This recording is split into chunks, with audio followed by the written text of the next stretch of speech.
자, 여기는 양주에 있는 롯데마트고요. 지금 앞에 계신 학부모님들이 자녀의 연령대가 이미 예비 태교와 태교의 단계를 건너뛰고 0세, 3세를 건너뛰었고 지금 약 5세부터 있는 것 같아요. 5세부터. 그러니까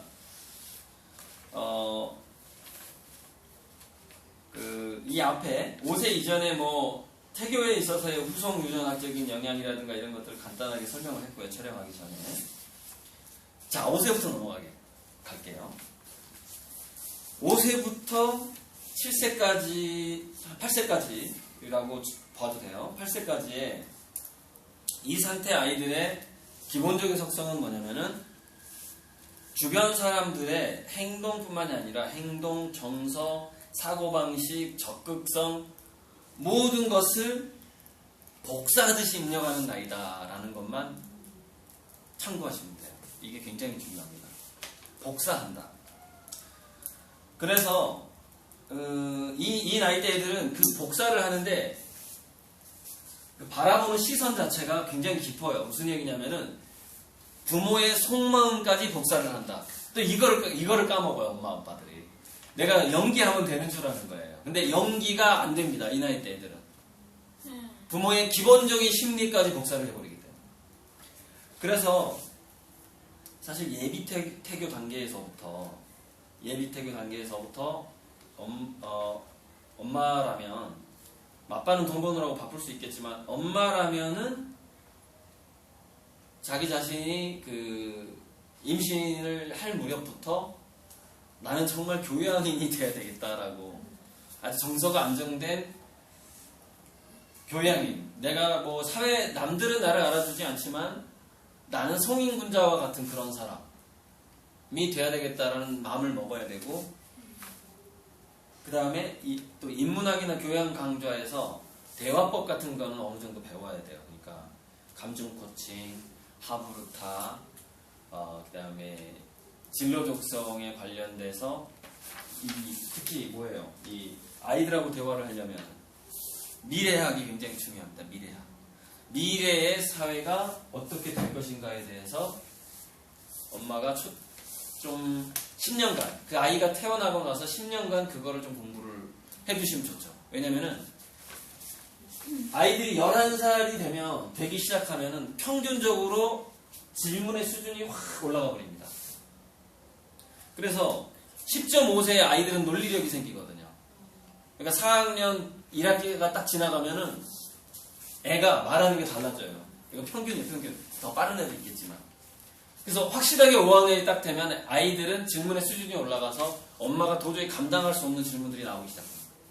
그러면 선생님 잠깐 질문을 질문, 드리면 오케이. 왜 학교 교과가 네. 10살하고 11살 수준이 너무 틀려요. 그거를 반영한 그런 거예요? 왜 보통 4학년 실력이면 그렇죠. 그 실력이 대학을 결정한다고 다들 그러잖아요. 그거는 어느 정도는 일리가 있어요. 왜 그러냐면은 인간의 기억의 패턴을 연구한 이 브룬스빅이라는 학자에 의하면은 10.5세경에 논리적인 기억력이 좋아지기 시작합니다. 그때부터 얘네는 논리가 뭔지를 알기 시작한다 이 말이에요. 논리가 뭔지. 근데 그게 15세가 되면 급속도로 좋아집니다. 그러니까 15세가 되면은 이제 성인이 될 준비를 분명하게 하는 겁니다. 그래서 어른들하고 말싸움이 가능해져요. 15세가 되면. 그러니까 그 이전에 15세 이전에 얘가 예를 들어서 어느 정도 책을 많이 보고 지식을 쌓아온 애라면은 그때부터 어른들하고 말싸움이 가능하죠. 논리력이 뛰어나기 때문에. 그래서 이제 뭐냐면은 공자가 15세를 지학이라고 한 이유가 그래서 그런 겁니다. 그때 선생님하고 토론이 가능한 나이가 15세가 되면은 얘가 이제 선생이 가르칠 맛이 나는 거야. 얘가 이제 내가 무슨 말을 하면 얘가 말귀를 알아듣고 거기서 또 다른 질문을 나한테 던지고 이렇게 할 수 있는 나이가 되는 게 지학 15세입니다. 그 나이가. 근데 이제 이게 시작하는 게 초등학교 5학년 10.5세경에 시작한다 이 말이에요. 근데 이 10.5세경에 됐을 때 이제 그 부모가 이 대화법이라든가 논리나 이런 것들이 좀 약해서 설득력이 부모가 떨어지잖아요. 그러면은 아이들은 본능적으로 나의 부모는 나의 인생에 도움이 안 되는구나 라고 판단하게 됩니다. 그러니까 무슨 얘기는 도움이 안 된다. 그 얘기는 용돈만 많이 주세요 라는 얘기만 하기 시작한다는 얘기예요. 나머지 활동은 전부 친구나 이 다른 사람하고 하게 되고 엄마나 아빠가 나한테 해주는 건 뭐예요? 밥 먹이고 용돈 주는 거 말고는 역할이 끝나버려요. 그 순간에. 근데 그러니까 이때 10살까지 아이하고 부모 간에 친구가 되는 방식으로 살아야 되거든요. 그게 왜 중요하냐면 11살부터 얘네들이 논리력이 증가해서 마음속으로 엄마 아빠가 나를 더 이상 키워줄 수는 없구나. 내 이 이성적인 두뇌를 더 이상 키워줄 만한 존재는 아니구나 라고 판단이 들었을 때 갈림길이 생깁니다. 어떤 갈림길? 근데 엄마 아빠가 지금까지 나한테 어떻게 했지? 이걸 생각하겠죠, 애들이. 그래서 이때 이 관리형 부모와 억압형 부모, 이렇게 통제형 부모였다. 그러면은 그 순간에 더 이상 엄마나 아빠는 나의 친구가 아니야 라는 판단을 딱 내리게 됩니다. 그래서 그때부터 대화가 단절되기 시작해요. 그러니까 그때는 아이가 판단을 하는 거예요. 어차피 논리나 뭐 이런 건 내가 선생님한테 배워야 되게 생겼어, 보니까. 엄마 아빠가 대화를 딱 나눠보니까 말이 안 통해. 그리고 내가 물어보는 걸 대답도 잘 못해주는 것 같아. 그거 책에서 한번 봐봐. 선생님한테 물어봐. 막 자꾸 이래. 자, 그러면 이제 정서적인 대화만이 남게 되고 학술적인 대화나 이성적인 대화는 단절되게 되는 건데, 바로 학술적이고 이성적인 대화가 단절될 그 무렵에 그 이전 단계에서 친구처럼 지냈던 애는 정서적인 대화가 10대 때까지 꾸준히 유지가 된다 이 말이에요. 대학교 가기 전까지. 그런데 그 10살 무렵까지 엄마 아빠가 통제형이었다. 관리형이었고 성적에 대해서 너무 간섭을 했고 얘네들이 체험하고 싶어했던, 활동하고 싶어했던 걸 너무 억압을 했다. 이렇게 쉬운 얘기로 자기 지도성을 좀 억압을 했다. 아이만의 자기 결정성. 그러면 그 무렵에 정서적인 대화가 단절이 되죠. 근데 그 무렵에 정서적인 대화가 단절이 되면은 나중에 이제 초등학교 고학년, 중고등학교 때 이제 문제가 뭐가 되냐면 진로 적성 지도가 부모가 불가능해져요. 그리고 청개구리가 자꾸 되는 거죠. 청개구리가. 그러니까 무슨 얘기냐면은 얘는 밖에 있을 때는 기분이 좋은데 집에만 오면 기분이 나쁜 거예요. 기분이 나쁠 때 나오는 호르몬, 코르티솔이라든가 여러 가지 조합들. 어쨌든 기분이 나빠진다는 얘기는 뭐냐면은 가장 중요한 건 도파민이 줄어든다는 거예요. 도파민이 쭉 줄어드는데 이게 재밌는 게 누구를 만나느냐에 따라서 인간은 심리적인 자동 반응이라는 게 있어요. 그러니까 몸이 기억을 하는 거야. 그러니까 내가 10살 이전에 엄마와의 나의 관계는 이런 관계였어. 엄마는 나에게 결정권을 주지 않았어, 선택에. 그게 장난감이었든 뭐였든지 간에 내가 앞서서 뭔가 하는 거를 항상 걱정을 했어, 엄마는. 안 돼, 위험해. 이런 얘기를 나한테 너무 많이 한 거예요. 하지마, 위험해. 어쩌고. 이런 말을 많이 할 수밖에 없는 이유가 여러분, 도시기 때문에 그래요. 자동차가 위험하기 때문에 아이들은 집 밖에만 나가면 위험해 하지만 얘기를 너무 많이 듣고 자라는 거예요. 그래서 10살 이전의 애는요, 자동차가 없는 데서 키우는 것만 해도 어마어마하게 이득을 보게 됩니다. 그 아이는. 저도 아이가 10살 이전에는 시골에서 키울 거예요. 둘이 약속을 했고. 이미 자란 애도 하나 있는데 걔는 이제 도시에서 키우면 되는데 누구한테 맡기든지 기숙사에 보내든지 하면 됩니다. 자, 그래서 그렇게 되기 때문에 심리적인 자동 반응이 뭐냐면 주변에 어렸을 때 자기를 그렇게 대했던 사람이 있을 때 두뇌가 자기 주도성을 억압해서 엄마가 만약에 10살 이전에 그러면은 자기 주도성 물질이 도파민이거든요. 근데 도파민이라는 물질은 자기 주도성의 물질일 뿐만이 아니라 창의력, 학습 능력 이런 걸 굉장히 좌지우지하는 물질이란 말이에요. 그런데 10살 이전에 놀이 행동이라든가 양육 상태에서 엄마 아빠가 자기 주도성을 억압했어요, 아이를. 그러면 그게 이제 그 몸이 기억을 하는 거예요. 그 엄마 아빠의 관계를 기억을 한단 말이에요. 그래서 집에 오면은 일단 공부가 안 되는 거죠. 왜 집에만 오면 도파민이 줄어드니까. 그래서 제가 이렇게 얘기하거든요.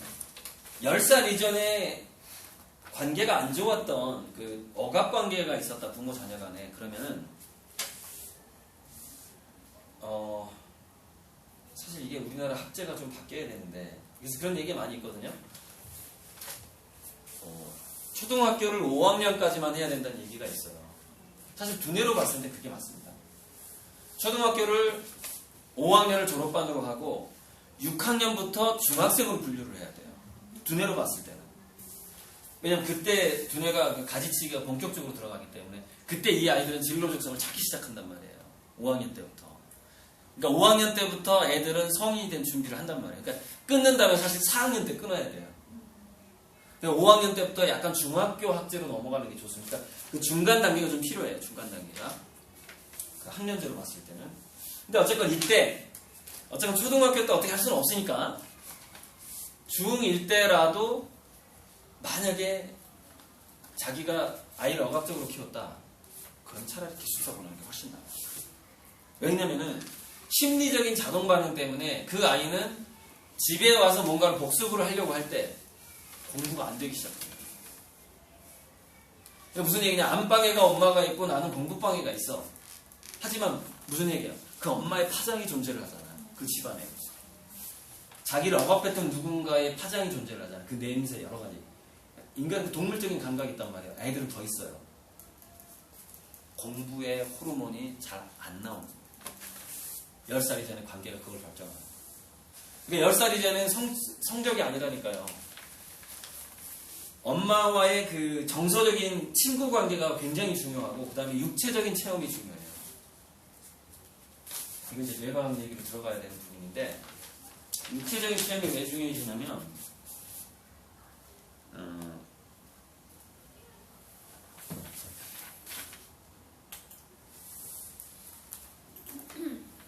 육체적인 체험이 왜 중요하냐면 이건 제가 안 나눠드렸죠.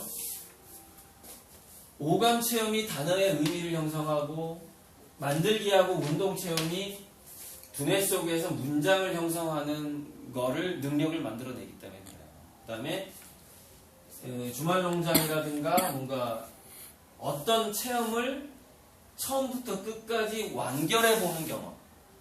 단편적인 체험이 아니라 이거는 도제식 교육에서나 느낄 수 있는 겁니다. 도제식 교육이란 뭐냐면은 예를 들어서 삼촌이 예를 들어서 그 시골에서 도자기를 굽는 삼촌이 한 명 있었어. 방학 때 엄마 아빠가 데리고 있지 않고 삼촌한테 맡긴다 만약에 내 애를. 그럼 그 애는 도자기와 관련된 전체 체험을 하게 됩니다. 그러니까 그 학교에서 야 우리 오늘 체험활동 가자. 버스에 태워가지고 가가지고는 전체 체험을 못해요. 파편적인 체험을 합니다. 그러니까 약 20분의 1만 체험하는 거죠. 근데 방학 때 어떤 공예가 친척이라든가 아니면 그 사람이 의사가 됐든 뭐가 됐든 뭔가 직업이 있는데 그 10살짜리 아이가 또는 유치원 초등학생들이 그 사람 곁에서 그 사람이 하는 거를 아주 오랫동안 몇 박 며칠간 최소한 뭐 한 달 정도 지켜볼 수 있는 체험. 이게 전체 체험이에요. 이거 딱 보니까 야 결과물이 나온다는 게 이게 장난이 아니구나. 흙을 리어가에다 채취해 와가지고 부신 다음에 물을 부어서 고운 흙을 해가지고 말라가지고 반죽을 하는데 반죽하면서 삼촌이 그냥 합니까? 야, 이 흙 속에 공기를 빼줘야 돼. 이러면서 하잖아요. 그럼 걔가 그 옆에서 그걸 보는 거예요. 그러니까 어떤 하나의 완성품이 나오기 위해서는 굉장히 많은 준비 과정이 필요하다는 걸 그때 학습을 하게 되는 거예요. 그때 뭘로 학습해요? 온몸으로. 그러니까 어떤 결과에 대해서 그 아이는 어떤 능력이 더 많이 생기게 되냐면 마시멜로 실험에서 보여줬던 만족지연 능력이 더 많이 생기게 되죠. 전체 체험에서. 농장에서 빨갛게 익은 그 토마토 하나를 따먹는다는 게 쉬운 일이 아니었구나 라는 걸 알게 되는 거예요. 그 농장의 체험을 전부 그 아이가 직접 하게끔 했을 때 이게 중요합니다. 엄마 아빠가 도와주면 안 돼요. 그러니까 땅 빌리는 게 요즘엔 돈이 들잖아요. 땅 빌리는 게 돈이 들다 보니까 엄마가 본전 생각이 나거든. 그러니까 평수가 예를 들어서 10평인데 그 10평에서 전부 수확을 다 얻고 싶은 거야. 그게 부모의 욕심이에요. 그러다 보니까 그걸 반을 뚝 잘라가지고 이거는 네 땅, 이거는 엄마 아빠 땅, 이걸 못하는 거야. 왜? 그 50%가 낭비되는 게 너무 억울한 거야. 내가 돈 내고 땅을 빌렸는데. 그래서 그런 걸 아예 상상조차 못해요. 내가 반드시 하라고 그러거든요. 주말 농장을 할 때는 3분의 1이든 50%든 아이한테 땅을 떼주고 스스로 농사꾼이 될 기회를 줘라 이거예요. 그래서 그 아이가 스스로 농사꾼이 되려면 초등학교 1학년 때 주말 농장 시작을 했다. 3년간은 수확물을 포기하셔야 돼요. 걔는 그 농사보다는 들판에서 뛰어놀고 다른 감각적인 체험을 하는 것이 더 소중하기 때문에. 그리고 얘가 그 지금 농사 지러 왔는데 농사 안 짓고 막 메뚜기만 쫓아다니는 거야. 이게 굉장히 중요한 겁니다. 그게 뭘 의미하냐면 탐색 활동을 통해서 레이더망을 돌리다가 자기 관심사가 생겼어요. 거기에 몰입하는 경험을 그때 하는 겁니다. 그러니까 이렇게 이 아빠들이 이게 실수를 많이 하거든요. 아빠들이 하는 실수예요. 아빠들은 자기가 이미 성인이 됐다는 걸 이제 잊어버리잖아. 올챙이 잊어버려. 그러다 보니까 어디 딱 가면은 야, 그래서 휴게소에서 얘가 너무 놀고 싶어 하는 거야. 나는 지금 동해안 가야 되는데 대관령 휴게소에서 얘가 뭔가 아주 멋진 꽃을 만났다가 뭘 만났어. 나비를 만난 거야. 근데 아빠 머릿속에는 그 남성형 두뇌는 원래 그래요. 원래 목적이 동해안이었거든. 휴게소에서 애가 노는 것이 짜증이 나는 거야. 야, 무슨 소리야. 우리는 동해안에 가기로 했잖아. 이렇게 되는 거죠. 그래서 그 아이는 휴게소에서 잠시 나비에 빠져드는 거를 주로 누가 억압하냐면 아빠들이 억압을 합니다. 왜? 우리의 목적은 이게 아니었기 때문에. 그래서 그 아이가 박탈당하는 건 뭐냐면은 자기가 관심이 있는 것에 그때마다 그 몰입을 해야지. 그 몰입할 때마다 이 도파민의 그 두뇌 회로가 좋아진단 말이에요. 몰입하는 횟수하고 몰입하는 시간에 비례합니다. 그러니까 3시간 이상 일단 몰입할 수 있어야 돼요. 근데 아이들은 자기가 진짜 좋아하는 게 아니면 3시간 이상 몰입을 못해요. 좋아하는 활동이어야만이 가능합니다. 그래서 누군가가 맡긴 활동은 저 능력을 만들어줄 수가 없어요. 몰입 능력을. 자기가 이렇게 탐색 활동을 하다가 탐색 행동을 하다가 뭐가 딱 꽂혔을 때 거기에 3시간 이상 몰입을 하게 됩니다. 아이들은. 그게 뭐 숨바꼭질 놀이가 됐든 뭐가 됐든 상관없어요. 뭐 관찰이든 뭐든 간에. 그러니까 아이들은 혼자서 노는 걸 좋아하는 애가 있고 어려서부터 달라요. 여럿이 노는 걸 좋아하는 애가 있단 말이에요. 근데 어쨌든 중요한 건 뭐냐, 혼자 놀든지 여럿이 놀든지 굉장히 오랜 시간 그거를 할 수 있는 그 과정이 중요하다 이거죠. 그게 나중에 공부의 몰입 능력을 만들기 때문에. 그게. 그러니까 어렸을 때 놀이 행동에서의 몰입을 못 해본 애는 커서 또 공부에 몰입을 못 합니다. 이게 두뇌의 원리예요. 어렸을 때 이러이러한 경험들이 15세 이후에 이러이러한 지적인 능력을 만들더라 이거죠. 그래서 운동만 시켜도 문법 실력이 좋아지더라. 왜? 운동을 할 때 쓰는 뉴런이 우리가 문장을 구사할 때 쓰는 뉴런과 같더라 이거예요. 두뇌에서 같더라 이거예요. 내부로 들어가게 됩니다. 단지 발현이 될 때 문장으로 발현이 되느냐 춤으로 발현이 되느냐의 차이만 있을 뿐이죠. 그러니까 15세 이전에 그 태권도라든가 춤을 굉장히 많이 배운 애들은 글짓기 능력이 좋아지고 있는 겁니다. 근데 그거는 이제 이 뇌과학을 잘 모르는 교육학자들하고 학부모들의 착각이죠. 그때 책을 봐야지 고등학교 때 공부를 더 잘한다고 착각하는 겁니다. 사실 어렸을 때는 복잡한 신체적인 그 수행 능력을 얘가 획득을 할수록 나중에 공부를 더 잘하는 애가 되는 거죠. 왜냐면 왜 그럴까요? 15세 이전에는 거의 모든 동물들은 놀이 행동을 한단 말이에요. 이제 인간은 특히 그 놀이 행동 기간이 좀 길어요. 그 놀이 행동을 할 때 두뇌에서 동기부여가 더 잘 된다 이거예요. 그러니까 이거의 차이죠. 15세가 지학이라고 했잖아요. 공자가 말했던 지학. 지학 때 그 놀이 행동과 신체를 많이 쓰는 체험을 통해서 동기부여가 됐던 아이가 그때 동기부여 능력이 형성이 되고 단지 15세경에 엄마 이제부터 내가 공부를 한번 해볼래 그렇게 전환될 뿐이에요. 그러니까 그 이전에 자기가 놀이라든가 이런 걸 통해서 동기부여가 또 안 됐고 몰입도 못 해봤던 애가 애라고 칩시다. 왜? 엄마 아빠가 너무 책 읽는 거에 추천도서에 여러분 추천도서에 목매달지 마세요. 15살이잖아요. 15세가 되면은 모든 책에서 인문학적인 내용을 간파할 수 있는 능력이 생깁니다. 아이들은 저절로. 그 전에 중요한 건 뭐냐면은 신체가 결합된 자기가 활동을 하고 있는 분야를 도와주는 책이 중요한 거예요. 그러니까 자기가 좋아하고 활동하고 있는 분야의 책이 아니면은 그 책을 권하는 게 독이 될 수가 있습니다. 오히려. 그래서 인문고전 독서를 너무 강조하는 이진성 씨를 저는 계속 비판하는 거예요. 제 동영상 보면 계속 추천도서 이게 독이다 이렇게 제가 얘기를 하는 거예요. 대학교 때 추천도서하고 초등학교 때 추천도서 개념이 다르다 이거예요. 추천도서는 중학교 때서부터나 조금 먹혀들 만한 그런 소재입니다. 자, 그 부분이고요. 자, 이걸로 좀 정리할게요. 제가 좀 이렇게 서술형으로 좀 얘기를 했어요. 서술형으로 얘기를 했지만 자, 그러면은 10살부터 15살까지는 이게 사실은 진로 적성 그 지도 기간이에요. 그러니까 10살 이전의 직업 체험하고 10살 이후에 어떤 그 롤모델을 만나는 거하고 전혀 다르죠. 10살 이전에는 만날 시기가 아니에요, 원래. 그냥 시기가 아닌 거예요. 10살부터 15세 사이에 만나는 게 제일 좋은 거예요. 자기의 역할을 생각해 보도록 하는 거. 진로에 대한 대화를 해보도록 하는 거. 근데 그 대화는 하부르타 대화해야 된다는 거죠. 아이의 의견을 존중해주는.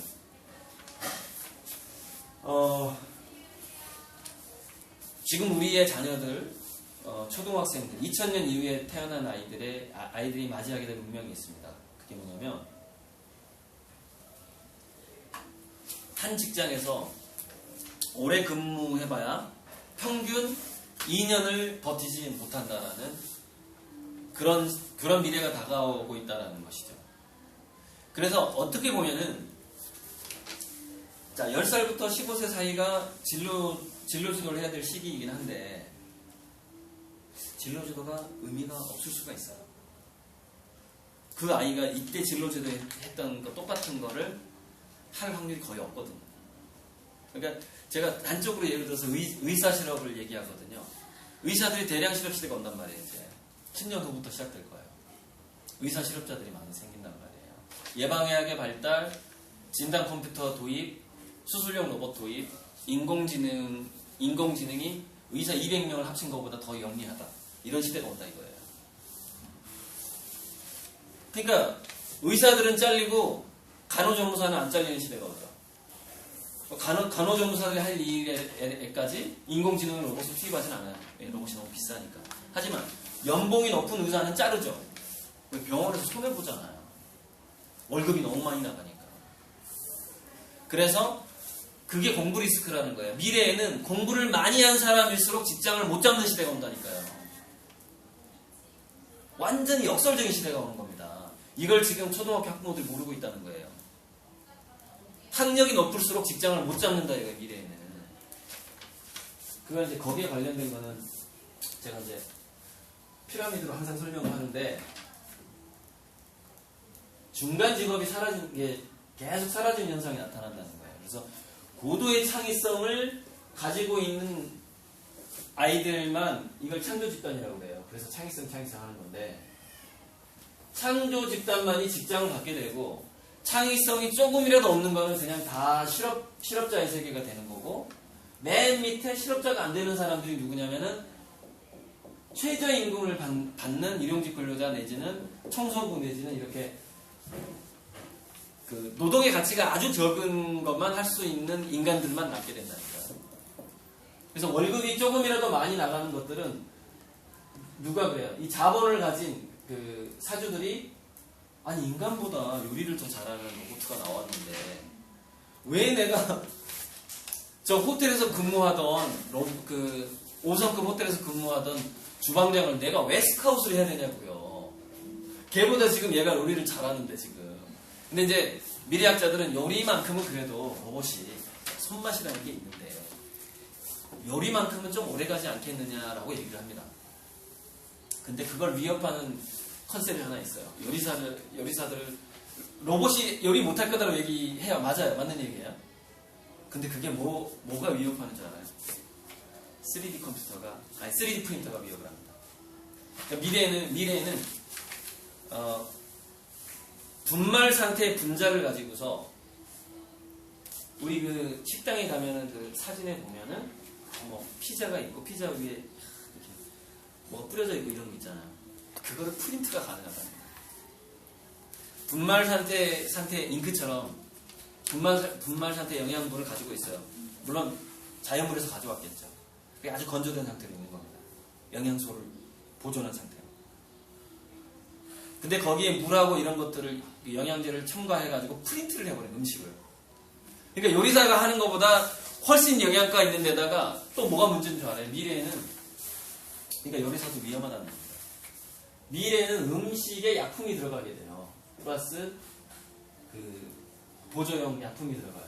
뭐 당뇨병이 있는 사람은 거기에 좋은 거 뭐 이런 식으로. 암이 있다면은 일종의 아주 효과가 좋은 나노 항암제가 들어간다든지 뭐 로봇가 음식에 들어갈 수도 있죠. 나노 로봇이 뭐 그런 식으로 들어가기 때문에 요리사가 하는 음식보다 3D 프린터가 하는 음식을 훨씬 선호하게 될 가능성이 있어요. 그러니까 무슨 얘기냐면 제가 진로 지도를 할 때 잊지 말란 얘기가 뭐냐면 그 직업을 우리 아이가 해야 된다는 강박증을 갖지 말란 얘기예요. 우리 아이는 미래학자는 교사도 사라진다고 얘기한단 말이에요. 의사, 교사 다 사라져요. 공무원은 최소한으로 축소됩니다. 거의 자동화되기 때문에. 그러니까 이때 우리 애를 의사로 키워야지 교사로 키워야지 이런 강박증 갖지 말라. 미래를 절대 보장할 수가 없다는 거예요. 우리 자식의 미래를 부모가. 정말 모른다는 거예요. 이거를 기본 전제로 딱 깔고 진로지도를 들어가는 얘기죠. 그러면 미래 그 아이가 그 직업을 할지 안 할지 보장이 안 돼. 그러면 뭐만 남냐면 활동의 목적이 남는 게 아니라 활동의 과정만 남습니다. 그 진로지도 활동을 할 때 엄마의 표정, 자신감, 너는 이 직업 아니어도 먹고 살 게 아주 많을 거야. 아유 우리 여유. 아니야 넌 교사야. 그냥 요즘에 교사 공무원 아니면은 안정적인 직장이 하나도 없어. 이 마음을 가지고 만약에 그 진로지도 활동을 한다 엄마 아빠가 그럼 그 애들이 다 안다니까요. 그래서 그 관계가 망가진다 이거예요. 관계가. 그러니까 모든 활동에서 중요한 거 15세 이전에 모든 활동에서 아이와의 정서적인 관계를 망가뜨리지 말라 이거예요. 그러면은 이것도 잃고 이것도 잃게 된다 이거죠. 최소한 둘 중에 하나는 잡고 가자는 거예요. 그 정서를 잡고 가게 되면 부모와의 관계에서 정서를 잡고 가게 되면 그 다음에 미래가 어떻게 펼쳐지든지 간에 한 팀이 돼서 협력을 해서 그거를 극복할 수가 있죠. 근데 성취협력이라고 하는 건데 성취협력이 들어갔을 경우에는 야, 넌 뭘 해야 돼? 뭐 이렇게 사는 게 참 좋은 거야, 뭐 이런 거. 성취압력이 주는 게 이제 고정관념이죠. 관념을 주게 되죠, 아이들한테. 뭐 최소한 연봉이 이 정도가 안 되면은 걔는 직장인으로 볼 수 없어, 뭐 이런 거 안 된단 말입니다. 미래에는 아주 적은 돈으로 살아가는 시대가 온다고요. 양극화가 된단 말이에요. 그러니까 재산이 1000조가 되는 사람도 곧 등장을 하고요. 1인 한 사람의 개인의 재산이 1000조가 넘는 사람도 곧 등장을 하고, 하지만 그만큼 부익부 빈익빈이 되기 때문에 자동적으로 자동화될수록 부익부 빈익빈이 더 강해집니다. 로봇이 나올수록 인공지능이 나올수록 부익부 빈익빈은 더 많아진다는 거예요. 무슨 얘기냐? 서민층, 중산층 이하에서 서울대학교 의대를 나온 애는 가난해지고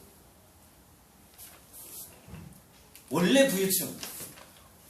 부유층에서 의대를 나온 애는 부자가 된다 이거예요. 그러니까 원래 기득권, 자본의 기득권을 가진 사람이 훨씬 더 많은 성공 기회를 가지는 방향으로 사회가 계속 가고 있다 이겁니다. 근데 그게 글로벌화되고 있다는 게 더 큰 문제입니다. 무슨 얘기냐면 앞으로는 부동산 공인중개사도 미국 회사가 한국에 들어와요.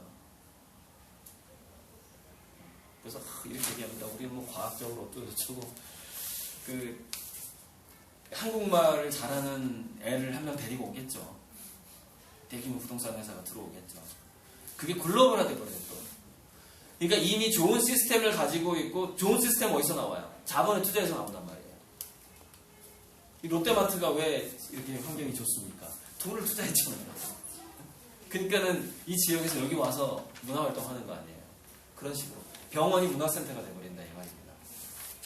자 어쨌건 그런데 성취 압력을 받게 됐을 경우에는 그 아이도 그렇고 성취 압력을 줬던 부모도 그렇고 그 성취 압력, 성공에 대한 압력을 받았던 아이도 그렇고 자기가 예상했던 상황대로 세상에 안 굴러가는 거예요.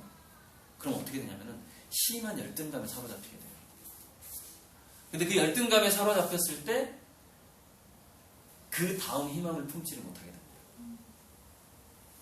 새로운 도전을 못하게 되는 거죠.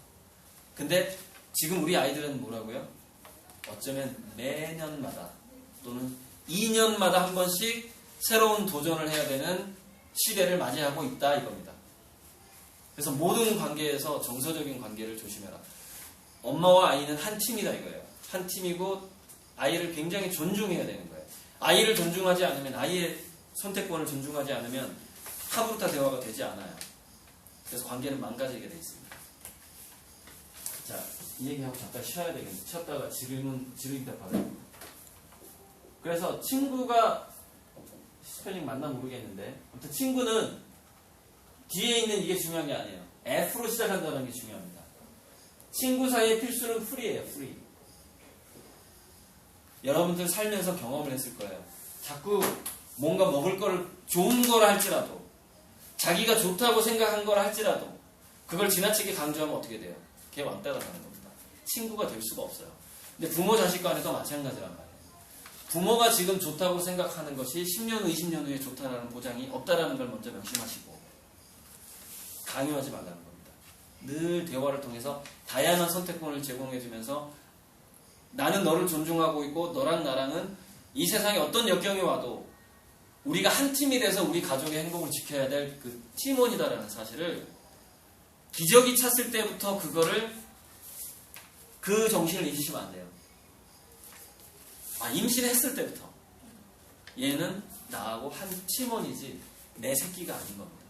내 새끼고 내 새끼라고 생각하는 순간 거기는 자기 소유물이라는 의식이 들어가게 돼요. 자기가 조종할 수 있다는 생각이 들어가게 돼요. 그걸 잊으셔야 돼요. 그래서 유태인 성공의 가장 기본적인 마인드는 자기 자식을 15세 이후는 좀 이따가 설명할게요. 자기 자식을 신이 자기한테 잠시 맡긴 인재, 손님이라고 생각하는 기본적인 유태교 경전과 탈무드 같은 데서 깔려있는 정신, 그 정신 때문에 유태인들이 성공하는 것이지 유태인들이 물론 교육 시스템도 좋긴 하지만 가장 첫 번째 원인은 그거라 이거예요. 자기 아이를 자기의 새끼라고 생각하지 않는다. 이게 유태인의 기본 마인드예요. 거기에서 성공의 주춧돌이 놓이게 되는 겁니다. 우리나라 학부모들이 바로 그 관념, 그 자식을 바라보는 그 관념을 바꾸지 않으면, 유태인처럼 바꾸지 않으면 그 이후에 모든 교육을 유태인이 하는 방식으로 따라한다 할지라도 성공은 안 돼요. 그거는 심리적인 파워가 그만큼 크기 때문에 그렇습니다. 인간의 심리적인 파워. 멘탈. 요즘에 멘탈 하네요. 자, 일단 끊으시고요. 잘해요.